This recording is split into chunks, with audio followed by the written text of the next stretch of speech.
Hi everybody, welcome to our last week of presentations for this course. This is Stephanie, and I will be talking about the three readings for this week by Bakhtin, Gonzalez et al., and Sherfinsky et al. So starting off with the Funds of Knowledge chapter from the Gonzalez, Mall, and Amonte book. I went back to the preface to get an overview of the approach, and I found two quotes that I found very pertinent. The first, I won't read them all through, but what I thought was the crux of Funds of Knowledge is this simple premise, that people are competent, they have knowledge, and their life experiences have given them that knowledge. The second quote is really encapsulates the critical aspect of this approach in that it recognizes how perceptions of working class or poor communities are often deficit perceptions. And this approach attempts to view households rather than in terms of some misperceived deficits as strengths and resources to define pedagogy.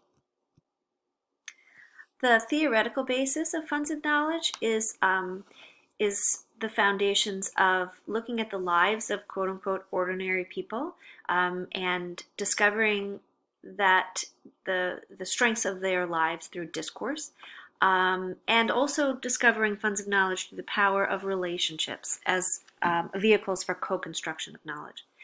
The authors provide an interdisciplinary approach from the disciplines of anthropology, educational research, and teacher practice. So the anthropological contribution is this concept of confianza, mutual deep trust that's built through the relationships between households and teachers and researchers. The educational research contribution is a Vygotskian cultural and historical framework, looking at households through a strengths-based lens, and also this idea that the collaborative study groups with teachers and researchers is key to the methodology. And finally, the teacher practice approach is that teachers are trained as ethnographers, and as such, they are researchers doing field work with families. So the methodology, again, is a participatory ethnographic approach. One of the methods is a role play, a non-evaluative, non-judgmental fieldwork practice between teachers and researchers before they enter households. There's also a replacement of the word culture. Rather than teachers looking at quote-unquote culture, since this term is often shallow and only looks at stereotypical characterizations, they focus on household practice. Dialogue is key. As with much of what we've read this semester, there's a focus on discourse and inquiry into components of families' lives. And again, this study group, this approach contains this idea that facilitated interactions between researchers and teachers is a prolonged practice and is the center of gravity of the Funds of Knowledge methodological approach. So when I was reading this article, I felt it was reminiscent of much of what we've learned so far in this chapter. So for instance, connecting to Freire and his description of the steps that researchers need to go through in order to create a pedagogy of the oppressed. I thought that connected to this quote from the Gonzalez et al. Chapter, that among the teachers who participated in our studies is a renewed emphasis on inquiry model of teaching, one in which students are actively involved in developing their knowledge.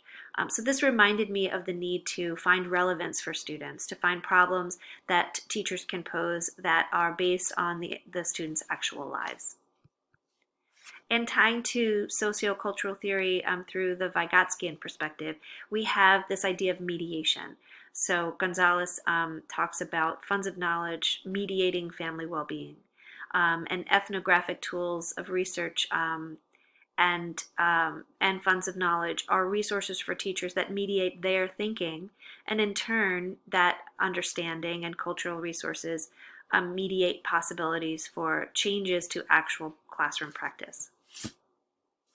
Looking to Bakhtin, which we've begun reading last week and this week, I found that the focus on the discourse and dialogue was a connection to Bakhtin's work. In that dialogue was a creative tool, a tool for creative expression between families and teachers. In this slide, I just want to point out that I've inserted a YouTube video that has Mal discussing the funds of knowledge. I won't play it here, but I encourage you in the slide deck that is in the discussion board to take a minute and listen, because I think it's a really nice supplement to reading the article. Moving to the next article, the Sherfinsky et al. Article, takes funds of knowledge and this idea of grappling or struggling to create meaning using funds of knowledge.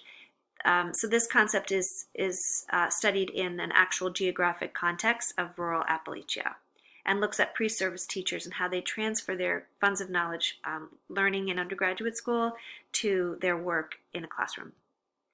The purpose of the study is using a theory of Bakhtin called polyvocality, and also in a case study methodology. It examined how white pre-service teachers in rural Appalachia attempted again to grapple with the funds of knowledge during their student teaching, and then how that was transferred to their actual teaching classrooms after graduation.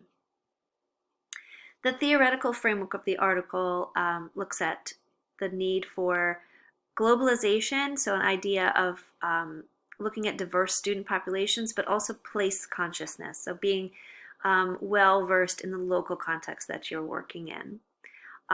Also, obviously, funds of knowledge, but this includes an idea that the authors termed dark funds of knowledge. So the authors argue that it's important for teachers to understand this funds of knowledge, particularly in the context of the communities that they worked in that had some serious challenges. One example is the opioid crisis. So the homes and the households that the students were coming from had these challenges, but just sidestepping them in terms of the funds of knowledge constrained teachers from really fully educating their students. And finally, we come back to this idea of Bakhtin's polyvocality and how grappling with funds of knowledge uses that multiple vocality, that multiple discourses that change teachers' thoughts and actions, and in turn will shape their practice. So among some findings of the article is that student teachers did have deficit perspectives, both teachers that were from communities that they were teaching in and outsiders to those communities. So there was a failure to engage in funds of knowledge due to lack of deep understanding. Teachers were connecting on a shallow surface level to bits of culture that they had learned about their students and applied that to a skills-based curriculum versus more of a deeper problem-posing curriculum. So the article talks about different quote-unquote fields. So there were groups of participants of the pre-service teachers, whether they were, depending on what context they had their undergraduate teaching and then what context they ended up teaching in. But some findings were that those students that remained in rural fields merely improvised and shifted their theory, and those that went from rural to urban fields of teaching brought a culture of whiteness that resulted in some racialized characterizations. So they found that teachers characterized challenged students in the rural areas as traumatized, whereas challenged students in the urban areas needed disciplinary control. So some final thoughts on the article was some implications is that pre-service teachers need more than just studying funds of knowledge. They need active and prolonged engagement with families, as well as experiences in multiple settings. The article advocated for deeper partnerships. That's a theme that I think we've read in this course and perhaps in other courses that you've taken, where there's a need for more partnership between universities and local schools to work for teacher educators in universities to work with teachers in their field. And then there were some future research implications. Perhaps future studies could look at larger samples and also younger student populations. So moving to Bakhtin, I've been enjoying Bakhtin. Also, it is a heavy lift for me reading wise. There are a lot packed into each and every phrase and sentence in this book. So rather than attempt to summarize it, I will be just presenting a series of quotes. So the first quote comes from page 159. In actual, real, concrete understanding, these acts merge separately into unified process, but each individual act has its ideal semantic independence and can be singled out from the concrete empirical act. My interpretation of this quote is that you can look at an understanding as a whole, but you can also deconstruct it, and each understanding has many individual understandings that are in interplay. The second quote I thought was a critique of positivism. So the quote is, the exact sciences constitute a monologic form of knowledge. The intellect contemplates a thing and expands upon it. In opposition to the subject, there is only a voiceless thing. And then a later quote is there anything in the natural sciences that corresponds to context? So in trying to understand this idea, I interpreted it as the exact or natural sciences are attempting to sort of be objective and look at understanding in a monologue as a separate thing, whereas Bakhtin, I think, is contemplating this idea of a dialogic form of knowledge and understanding that is not a separate thing from the understander. It is not a voiceless thing. It's this constant iteration of understanding in a dialogic fashion.